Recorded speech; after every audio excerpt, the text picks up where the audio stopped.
మంత్రి కిషన్ రెడ్డిపై MLA Raja Singh fire అయ్యారు. జూబ్లీ హిల్స్ ఉప ఎన్నికలో ఎన్ని ఓట్ల తేడాతో ఓడిపోతారో కిషన్ రెడ్డి చెప్పాలని డిమాండ్ చేశారు. ఈ ఎలక్షన్స్ లో బీఆర్ఎస్ ను గెలిపిస్తారా లేదా కాంగ్రెస్ ను గెలిపిస్తారా అని సోషల్ మీడియాలో మిమ్మల్ని ప్రజలు ప్రశ్నిస్తున్నారని చెప్పారు. జూబ్లీ హిల్స్ మీ పార్లమెంటు పరిధిలోకి వస్తుందని, కిషన్ రెడ్డి గౌరవం ప్రమాదంలో ఉందన్నారు. భారీ ఓట్ల తేడాతో ఓడిపోతే జాతీయ నాయకత్వానికి మీరు ముఖం ఎలా చూపిస్తారని కిషన్ రెడ్డికి రాజాసింగ్ చెప్పారు. ఇక నా జిల్లాను నాశనం చేసి నన్ను బయటకు పంపిస్తున్నారని, ఏదో ఒక రోజు మీరు కూడా బయటకు వెళ్తారని కిషన్ రెడ్డిని ఉద్దేశించి రాజాసింగ్ అన్నారు.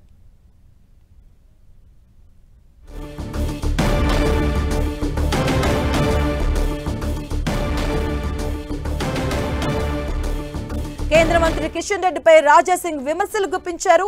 ఏదో ఒక రోజు మీరు కూడా బయటకు వెళ్తారంటూ కూడా ఆయన విమర్శలు చేశారు. జూబ్లీహిల్స్ ఉప ఎన్నికల్లో ఎన్ని ఓట్ల తేడాతో ఓడిపోతారంటూ కూడా ఆయన వ్యాఖ్యానించడం చూసాం.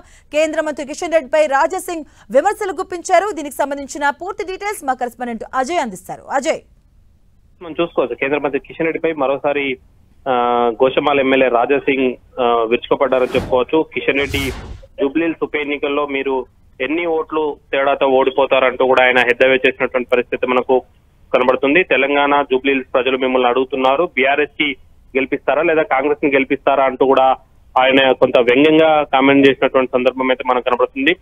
సోషల్ మీడియాలో మిమ్మల్ని జనాలు క్వశ్చన్ చేస్తున్నారంటూ, జూబ్లీహిల్స్ అసెంబ్లీ నియోజకవర్గం మీ పార్లమెంటు పరిధిలోకి వస్తుంది కదా, మీ గౌరవం అక్కడ ఓడిపోతే మీ గౌరవం ప్రమాదంలో పడే పరిస్థితి ఉంది. భారీ ఓట్ల తేడాతో మీరు ఓడిపోతే జాతీయ నాయకులకు ఏ విధంగా మొఖం చూపించుకుంటారు, కొంచెం ఆలోచించండి. ప్రతి పార్లమెంటు అసెంబ్లీ నియోజకవర్గంలో మీరు ఏళ్లు పెడుతూ ఉంటారు. ఇప్పుడు మీ నియోజకవర్గంలో, మీ పార్లమెంట్ పరిధిలో ఉన్నటువంటి అసెంబ్లీ నియోజకవర్గంలో చాలా మంది వేళ్లు పెడుతున్నారంటూ కూడా ఆయనే కొంచెం హైలైట్ చేసినటువంటి పరిస్థితి మనకు కనబడుతుంది. అదేవిధంగా నా జిల్లాను సర్వనాశనం చేసి నన్ను బీజేపీ నుండి బయటికి పంపించారు, ఏదో ఒక రోజు మీకు కూడా అదే పరిస్థితి వస్తుంది, మీరు కూడా బయటికి వెళ్తారంటూ కూడా ఆయన కామెంట్ చేసినటువంటి పరిస్థితి కనబడుతుంది. గత కొద్ది కాలంగా బీజేపీ అని అదేవిధంగా కిషన్ రెడ్డి పైన టార్గెట్ చేస్తూ రాజాసింగ్ విమర్శలు అయితే చేస్తున్నటువంటి సందర్భం చూడొచ్చు.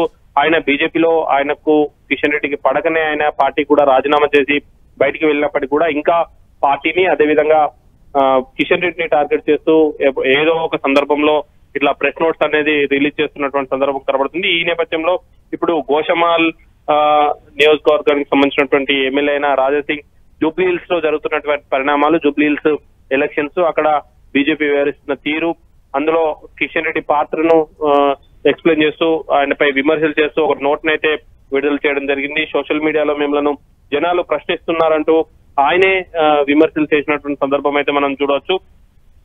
కాంగ్రెస్ ను బీఆర్ఎస్ ను గెలిపించే ప్రయత్నం కిషన్ రెడ్డి చేస్తున్నారు అంటూ కూడా ఆయన మాట్లాడినటువంటి సందర్భం అయితే మనకు కనబడుతుంది. Right, thank you Ajay.